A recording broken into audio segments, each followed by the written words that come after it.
अगर टॉपर बनना इतना ही आसान होता तो हर कोई टॉपर बन जाता। तो आज हम बात करेंगे कि एक टॉपर आंसर राइटिंग कैसे करता है। देखिए, एक टॉपर दिमाग से तो इंटेलिजेंट होता ही है, बट उसकी आंसर राइटिंग स्किल भी बहुत अच्छी होती है। तो एक टॉपर किस तरीके से अपनी जो है आंसर लिखता है, तो हम आज उसी के बारे में डिस्कशन करेंगे। ये हमारे पास एक टॉपर की कॉपी है जिसको एक बच्चा लिखने का ट्राई कर रहा है और उसको पूरे आउट ऑफ फुल मार्क्स मिले हैं। तो ये पहला ही ध्यान रखना है कि आपको इस बच्चे ने, देखिए, जिस सेक्शन का क्वेश्चन है उस सेक्शन में क्वेश्चन का सेक्शन डाल दिया है। तो पहली गलती ये ना करें कि सर सेक्शन ही नहीं लिखा, किसी सेक्शन को मिक्स कर दिया। तो पहला आपको सेक्शन देखिए, इसने ऑप्शन भी लिखा प्लस उसका आंसर भी लिखा, तो टीचर को भी दिक्कत नहीं होगी। बहुत सारे बच्चे क्या करते हैं कि क्वेश्चन नंबर लिखा, बस सी लिख दिया, सेकंड लिखा, डी लिख दिया। बहुत बार जल्दी जल्दी में गलतियां होने के चांस हो जाते हैं। तो आप दोनों काम करें। देखिए, टॉपर से थोड़ा सा सीख लें, क्योंकि टॉपर ऐसे ही नहीं बन जाते। अगर आप भी अगर ऐसा लिखते तो आप भी टॉपर होते। तो ऐसी चीजें करें। देखिए, ऑप्शन जब टिक टिक द करेक्ट आते हैं तो आप उनका आंसर लिखे। देखिए, लिबरलाइजेशन सी, जैसे assertion reason, both A and R true. आपका इतना भी टाइम नहीं लगेगा। आप 20 क्वेश्चन है, टिक द करेक्ट के 20 लाइनें लिखनी है, ज्यादा से ज्यादा 10 मिनट लग जाएगी आपको, इतना ही। तो पहला तरीका आप ध्यान रखें कि आप सेक्शन वाइज लिखें, और दूसरा तरीका आप ऑप्शंस को लिखें जरूर। तो ये टॉपर का तरीका है बेटा, ये इस तरीके से टॉपर्स लिखते हैं। फिर इसने जब दूसरा सेक्शन स्टार्ट किया तो दूसरे सेक्शन में इसने बी ऑप सेक्शन डिफाइन किया, और बी ऑप्शन में देखिए 21A, 21 में दो क्वेश्चन आते हैं ए और बी, तो इसने कहा कि मैं ए करूंगा। और फिर इसने कहा कि क्या पूछा है क्वेश्चन में, इसने कहा कि फीचर्स ऑफ एरिड सोइल लिख रहा हूं मैं सर। पूछा क्या है, उस टॉपिक को हेडिंग बनाकर लिखें कि फीचर्स ऑफ एरिड सोइल, उसकी हेडिंग बनाए। फिर उसके बाद उसके एक एक कैरेक्टर लिखे।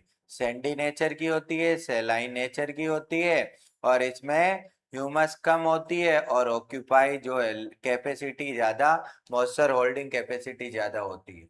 तो वो और कहाँ पर मिलती है, देखिए अब इसमें जो है टीचर कभी जो है नेगेटिव मार्किंग कर ही नहीं सकता, क्योंकि सब कुछ क्लियरिटी के अनुसार दिखाई दे रहा है।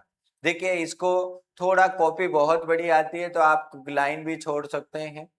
छोटे क्वेश्चंस में, बड़े क्वेश्चंस में नहीं, छोटे कोई दिक्कत नहीं है। छोटे क्वेश्चंस में स्पेस छोड़ सकते हैं आप, कोई दिक्कत नहीं। तो इस तरीके से देखिए, ये बड़ा 22 का B option, effective of horizontal distribution.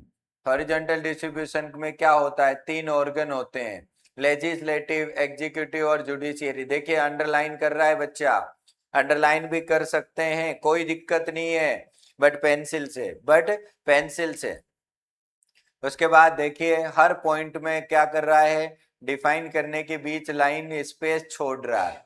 Toppers हमेशा चीजों को दिखाता है, आपको भी टीचर को दिखाना पड़ेगा कि मैं किस तरीके से आंसर राइटिंग कर रहा हूं। तो और दूसरी बात सबसे मेन यही है, अरे यार, आप सुंदर चीज को आप खुद ही पसंद करोगे ना।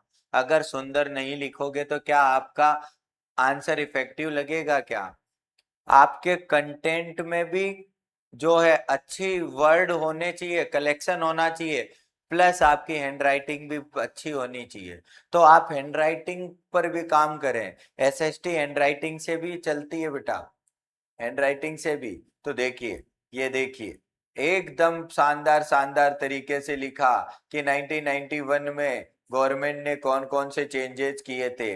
LPG, liberalisation, privatisation, globalisation. Changes लिखे आराम से, अच्छे से चेंजेस लिखे, पॉइंट बनाकर लिखे। तो आप भी पॉइंट, और ध्यान रखना पॉइंट को अंदर इधर नहीं लिखेंगे, क्योंकि ये इधर क्वेश्चन का पार्ट माना जाएगा, और इधर अंदर लिखेंगे क्योंकि ये इसके सब पॉइंट्स है, इसके सब पॉइंट्स है। अगर क्वेश्चन है तो बाहर लिखेंगे, अगर आप खुद के पॉइंट बना रहे हो तो अंदर लिखेंगे। तो इन चीजों का जरूर ध्यान रखें, इन चीजों का जरूर ध्यान रखें। देखिए 24 क्वेश्चन, फिर इसने सेक्शन स्टार्ट किया नया सेक्शन, तो सेक्शन पर आप इसने अलग से डिफाइन किया।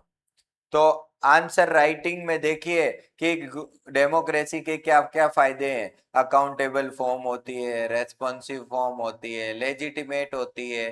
फिर उसको डिफाइन कर रहा है बच्चा, इसको डिफाइन कर रहा है। अब कोई टीचर एक भी गलती, एक भी काटाफीसी दिख रही है क्या आपको? एक भी बार ऐसा लग रहा है आपको कि इसने कहीं पर कट किया है क्या? तो इसको बोलते हैं प्रैक्टिस। उस बच्चे ने मेहनत की है और प्रैक्टिस की है, तब इतना ब्यूटीफुल आंसर लिख पा रहा है। Democratic government is accountable to need and demand of the citizens, full stop. Elected representative should be accountable to the citizens to ensure their vote in their legislative election. मतलब इसने एकदम clarity के अनुसार answer लिखा है, तो teacher तो starting में इंप्रेस हो जाता है। Impression, first impression, last impression, समझिए बेटा। अगर ये भी नहीं है, देखिए बहुत अच्छा आंसर लिखे इसने, सारे आंसर्स में अच्छी क्वालिटी है। देखिए ये सेक्शन डी लिख दिया, तो आप इन पॉइंट्स को हाईलाइट करिए और देखिए मैप कैसे करेगा बच्चा। देखिए सीबीएसई में तो पॉइंट टिक रहते हैं कि बी ऑप्शन का आएगा, ए ऑप्शन का आएगा, सी ऑप्शन का आएगा। सबसे अच्छा तरीका है कि इस तरीके से पॉइंट पर लगाइए एरो और लिख दीजिए डांडी मार्च। पॉइंट पर लगाइए एरो और लिख दीजिए डांडी मार्च। यहाँ पर इस तरीके से मद्रास लिख दीजिए। देखिए इस बच्चे ने कैसे लिखा है, सॉफ्टवेयर टेक्नोलॉजी पार्क। इस तरीके से बाहर भी लिख सकते हैं, अंदर भी लिख सकते हैं, थोड़ा फिर भी अच्छा है। आप इसको बाहर भी कर सकते हैं, जैसे बेंगलुरु, बेंगलुरु। और क्वेश्चन का नंबर जरूर लिखें, क्वेश्चन का नंबर जरूर लिखें। देखो इसने इस तरीके से लिखा कि इसको मैं एयरपोर्ट दिखा रहा हूँ, इसको सी पोर्ट दिखा रहा हूँ, और इसको सॉफ्टवेयर टेक्नोलॉजी पार्क दिखा रहा हूँ। ये भी सिंबलाइज करता है चीजों को, ये एरो भी सिंबलाइज करता है चीजों को। देखिए ये पोर्ट दिखाया इसने, पारादीप। तो मैप भी अच्छे से सॉल्व करें, आंसर राइटिंग भी अच्छे से करें, टिक द करेक्ट भी अच्छे से करें। ये गलतियां बिल्कुल ना करें, और अगर आप ये गलतियां नहीं करोगे और डेली प्रैक्टिस करोगे तो आप भी टॉपर बन सकते हैं। टॉपर्स अलग नहीं होता, टॉपर्स आप में से ही एक बच्चा होता है।